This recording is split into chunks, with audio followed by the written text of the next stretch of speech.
Hi, this is Andrew, and this is Keen On, the daily now.tv chat show with some of the world's leading thinkers and writers. Hello, everybody. It is Friday, September the 22nd, 2023. A couple of days ago, we did an interesting interview with Josh Ober, who teaches both political science and antiquity, Greek and Roman civilization at Stanford University, talking about democracy. Josh has co-authored a new book, The Civic Bargain, How Democracy Survives. It's a book focusing on both the history of democracy and its future, using four examples from history to show how democracy can indeed survive and what we owe the past. Greece, Rome, 18th century England and 19th century America. Josh did the Roman and the Greek bits. And my guest today, Brook Manville, who is a longtime McKinsey consultant, a man about town who knows his way around the business world, studied at Oxford, lives now in Washington, D.C., focused on the sections on modern Britain and modern America in terms of this ideal of a civic bargain underlining, strengthening democracy. Brook, to begin, I want to show you a clip from my conversation with Josh, talking about why he remains optimistic about democracy. And then I want to get your take on your sense of optimism about the future. Great. It's imperative that we be, because if we all become too pessimistic, then we'll simply give up. And at that point, democracy becomes impossible.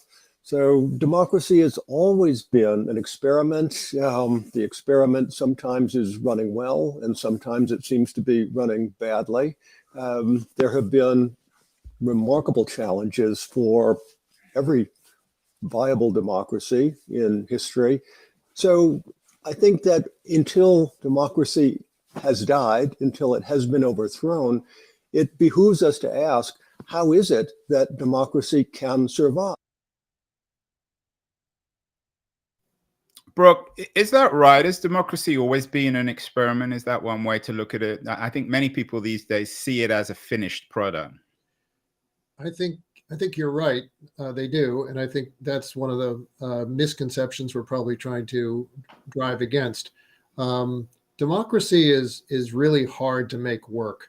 And in the history of governance through human civilization, it's a minority presence. There are a lot more authoritarian regimes and empires than there are democracies.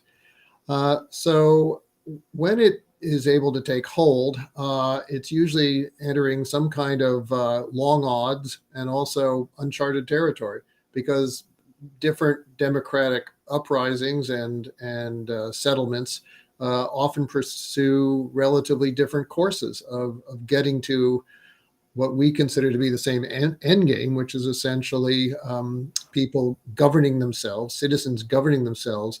And we use the phrase without a boss, just to simplify it.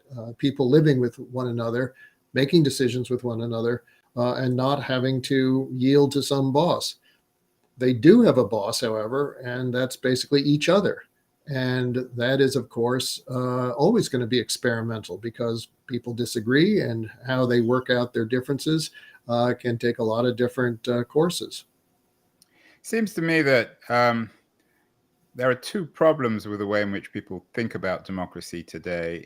Either they think it's perfectly imperfect, or they seeking perfection. And the point of your book, in its historical framing, is that democracy has never been perfect and never will be. Is that fair?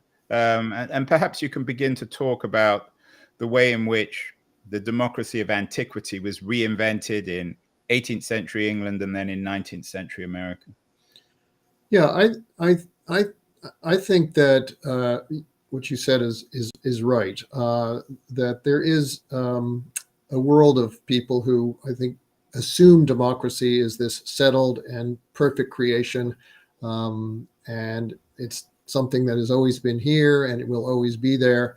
And then they get unhappy if it doesn't quite match what they think perfection ought to be, or a perfect life.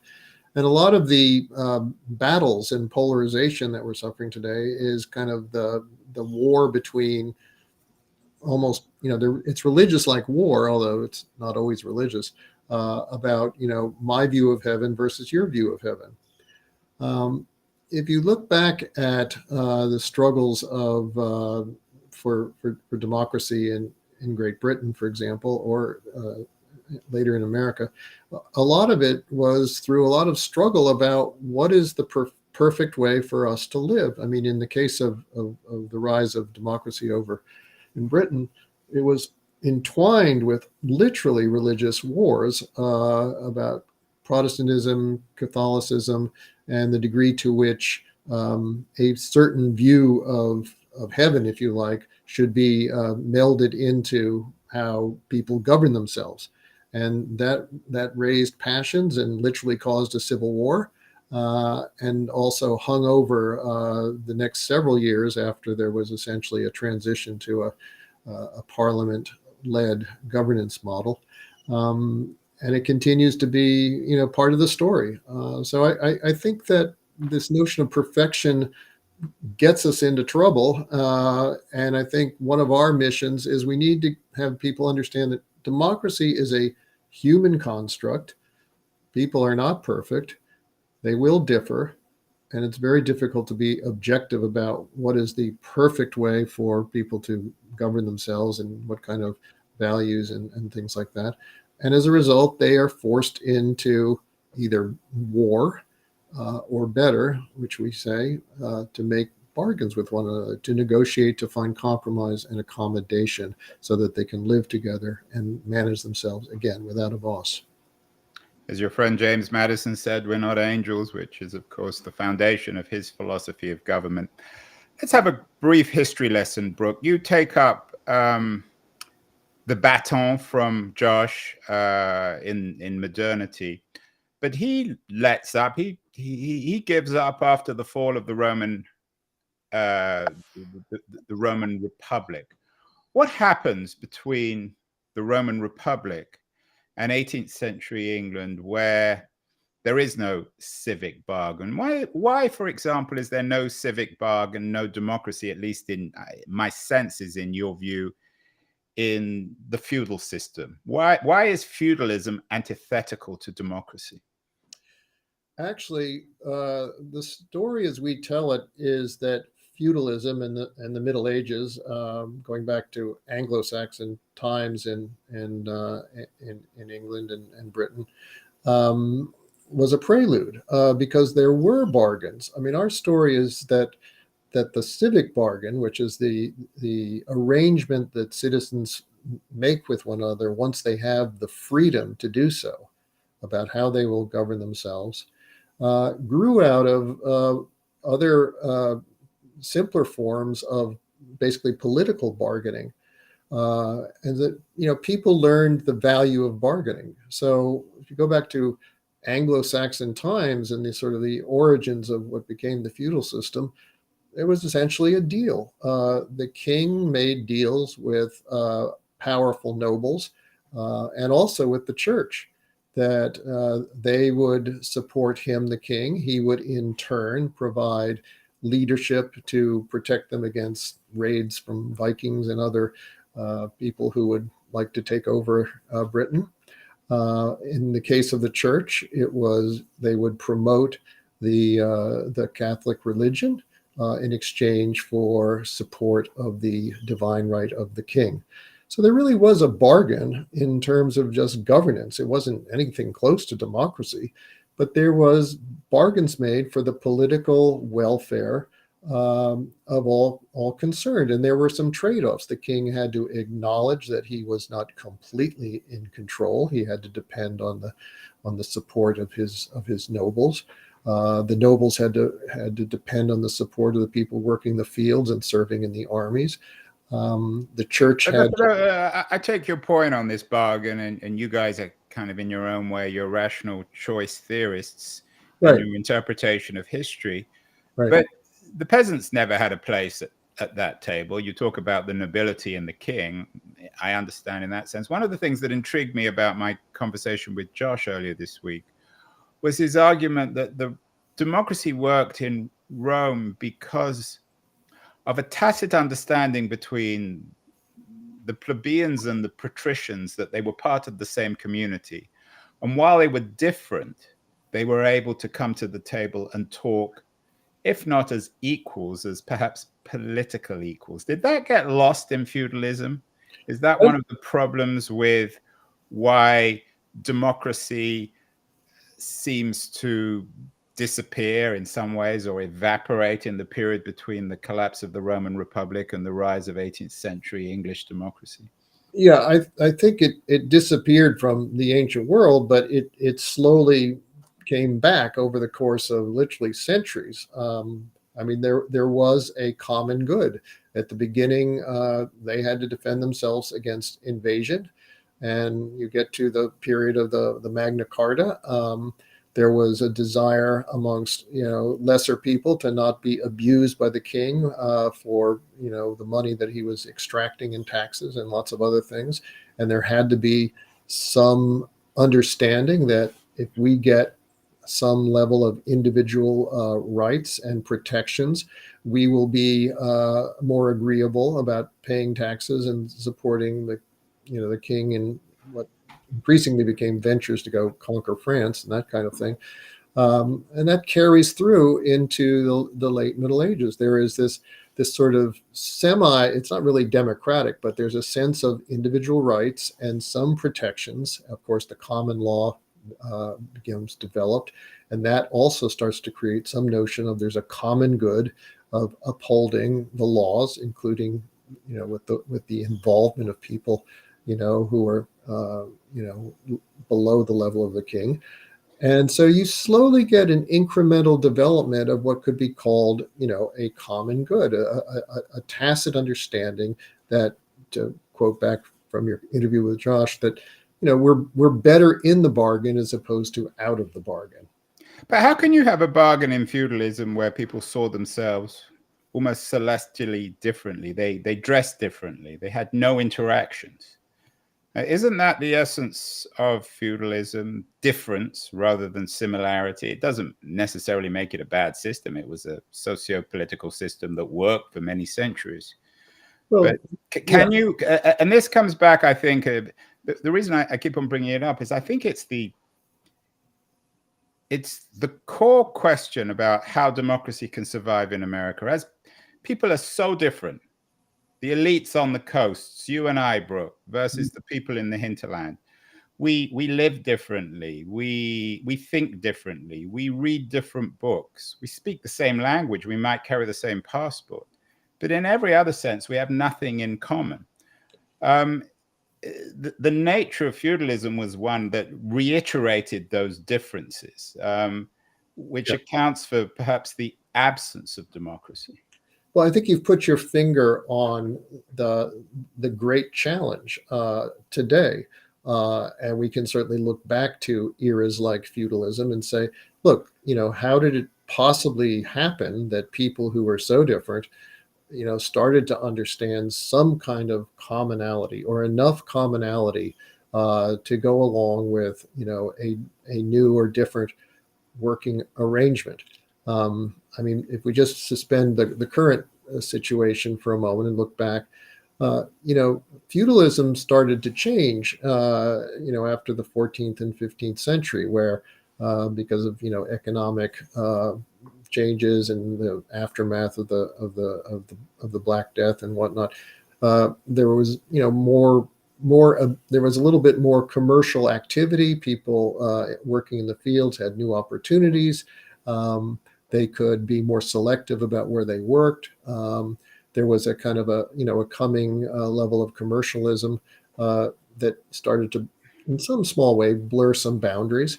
And then, of course, as you get later down the line, I mean, the wars against foreign enemies, against France, started eventually to build up a sense of patriotism and specialness of being English. So, the whole process of why would people start to think more as one as opposed to separate, literally, feudal peasants or even slaves, is the challenge of democracy. And I think much of the tension today, not all of the tension, but much of the tension today is about the growing inequality in our society and people feeling disenfranchised from how real decisions are made. And one of the themes in our book, which I think you talked about with Josh, is that democracies always face what we call a challenge of scale, which is as they grow, as they get bigger, and usually along with that, as they get more prosperous, things get more complicated and more contentious. And if you want to keep governing yourself, you have to make adaptation to accommodate those growing differences and figure out new ways to bring people together. So it's absolutely a challenge today. Education as well as wealth is a great differentiator, as you mentioned. And I think, we can be optimistic about democracy, but there's no question that if it's going to continue on, we're going to have to figure out some next iteration or the next software release, if I can, of civic friendship. Yeah, and as you note, and as you imply, democratic systems aren't by definition egalitarian. In fact, the reverse may be true. We are speaking with Brook Manville, who is the co-author of interesting new book, The Civic Bargain, How Democracy Survives. He's the modernist in the team with Josh Ober. He's written about 18th century England, 19th century America. I'm going to take a short break now, Josh, and after the break, I want to talk more specifically about your contribution to the book, to 18th century England and 19th century America, what we can learn from those about the future of democracy. I want to thank our sponsor, Liberties, a quarterly journal of culture and politics. Wonderful new publication. Run a short ad from them, and then we'll be back with Brook Manville, the co-author of The Civic Bargain, How Democracy Survives. If you want to make sure democracy survives, stay for the second part of this show. Beyond the news, the noise, there is nuance, insight. Liberties is not just a journal of ideas. It's a meteor of intelligent substance. It's the place to be for engaged citizens. Politics, opinion, substance. Liberties is a triumph for freedom of thought. A quarterly of urgency, of cultural exploration, of intellectual delight, of immaculate prose. It's invaluable. Subscribe now or find Liberties at your favorite bookseller. And you can subscribe to Liberties at libertiesjournal.com. We are with Brook Manville, the co-author of The Civic Bargain. Brook, you focus on 18th century England and 19th century America in The Civic Bargain. What can we learn from those two examples about the challenges and perhaps the opportunities of 21st century America in particular? Andrew, I think one of the big learnings for us, and I think would be a learning for our readers, and we've talked about this book before other audiences, and this is often a sort of an aha that comes back at us, is that there is a commonality that cuts across the sort of the line of modernity and antiquity that people, I think, don't appreciate. There's this notion, first of all, that every democracy is unique and has nothing to do and nothing can be learned from any other one. But the gulf is particularly big in kind of common understanding between the ancients and the moderns, and for good reasons. I mean, obviously, the ancient world was pretty different in many regards. But I think the sort of the aha is, if you sort of strip democracy down to a very simple concept, again, this notion of working together without a boss except each other, you can start to see a pattern. And the pattern was the key to sort of our overall thesis, that there's this bargain that must be struck in order for people to govern themselves. And that if it is maintained and then over time reinforced and even updated, the likelihood that the democracy will continue is strong. So vis-a-vis the modern cases, the first thing we need to do is strip away the belief that a modern parliamentary system or a constitutional government has nothing to do with a Roman republic or an Athenian polis self-governing itself. The second thing we notice, on the other hand, is that the differences are interesting unto themselves. So when the English people developed their democracy, it took a very long time, much longer than it did to develop in Athens and Rome as well. Again, it depends when you want to start counting the democracy. So the English approach was essentially very cautious. It was incremental. It was developed over centuries. As long back as the 13th century, there was Magna Carta and things like that, talking about individual rights. And yet there was not really any universal franchise in Britain until literally the 20th century. So what a long incubation with lots of learnings and lots of off ramps and back agains for the British experiment. And so that was their approach. And they ended up, I mean, even today, as you know, there is still nominally a king. So theirs has been a very cautious and incremental approach with lots of learnings along the way and lots of particular rights and special protections accorded to people. That was their approach, and arguably it's one of the reasons that it has been so stable for so long. It's not the whole argument, but that's part of it. The American situation, of course, came very suddenly. At least that's on the surface what we look like, because of a revolution and then a fairly rapid pulling together under a deadline and pressure, frankly, a constitution. Now that ignores the fact that a lot of the American experience was in fact drawn from them being, part of the British Empire and having been raised in the tradition of British values and British aspirations. So there is a background that goes prior to the revolution. Self-governance in the colonies was a precursor to self-governance after the Constitution was drafted. So you can look at kind of the path of development and compare and contrast. And that's interesting because it helps you understand that the bargain is at the end of the day kind of what grounds it all.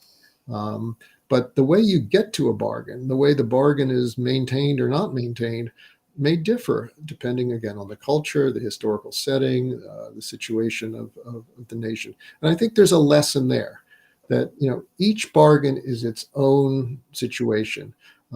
Here in America, where we're struggling, we have lots of different issues, lots of different kinds of people than other places that have had democracy as well. Brook, I'm sure you're going to get this criticism with the book. You're an ex-McKinsey guy, white, wealthy American, educated at Oxford. Josh, another white guy teaching at Stanford. Some people might suggest that you're reintroducing Western civilization in the back door, claiming that we have to go back to antiquity and 18th century England and 19th century America to make sense of democracy and how it survives, and this idea of the civic bargain. Some people might read the book or hear this interview and say, this guy's got nothing to do with me. He doesn't understand my world, whether it's a colonial world, an African world, a world very different from the one of Brook Manville and Josh Ober. You're very reasonable. You see the entire world as one long, almost perhaps McKinsey experiment in bargaining. How would you respond to that criticism? Well, first, very male, very rational, very controlled and calm.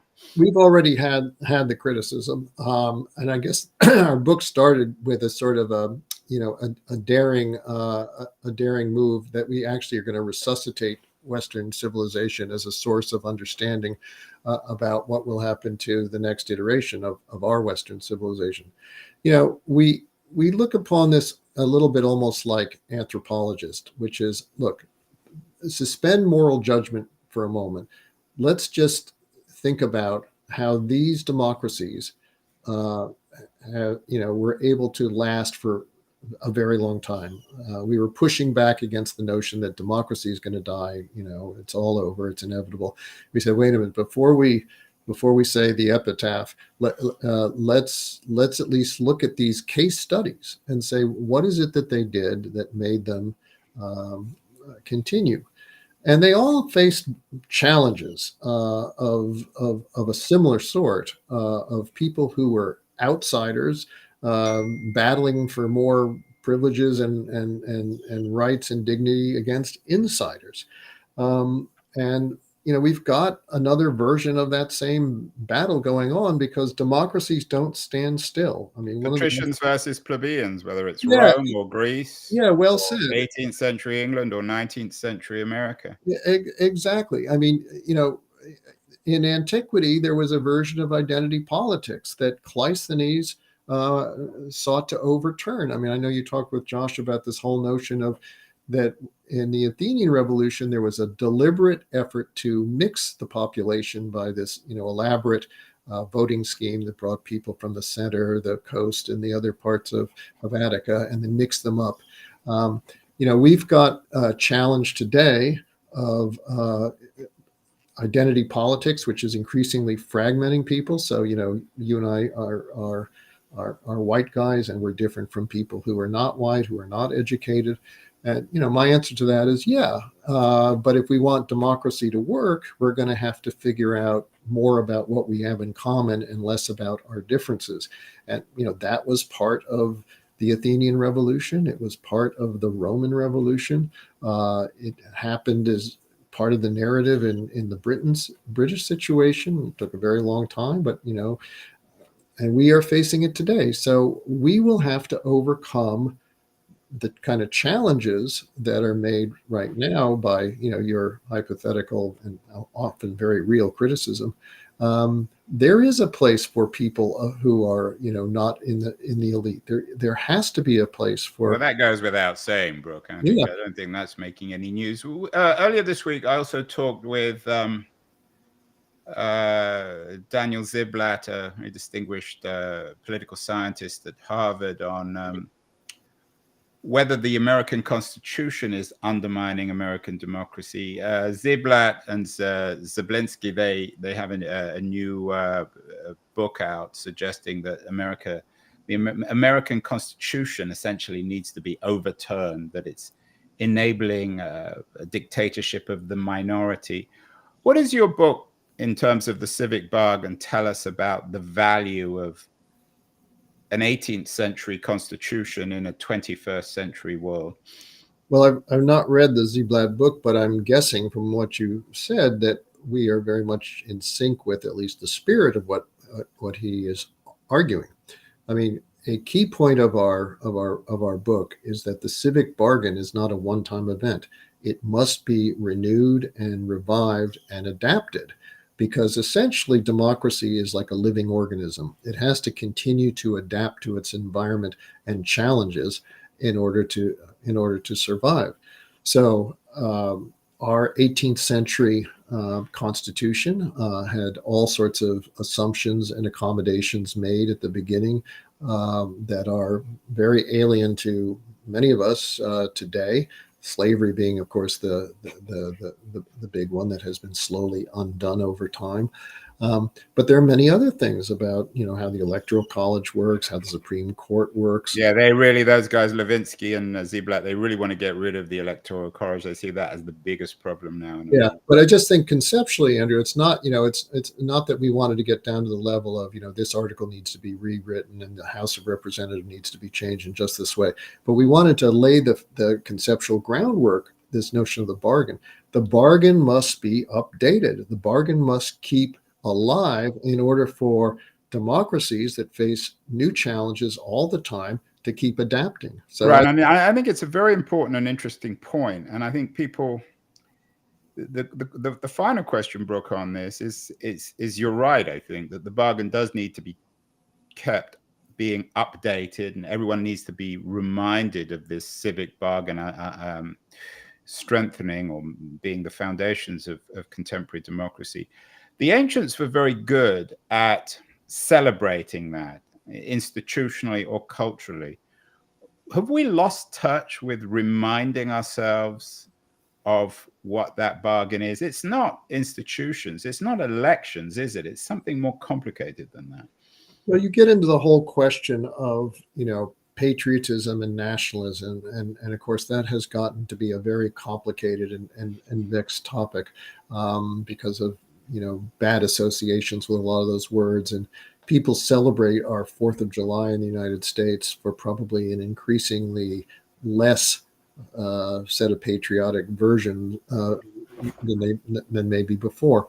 But there's no question, if you look back at Rome, if you look back at Greece, if you look at some of the jubilees in Britain, I mean, the celebration of who we are as a people is very important as a source of reinforcement that we are a community and that we have, certain shared common goods that we must continue to work on. And so I do think that's an important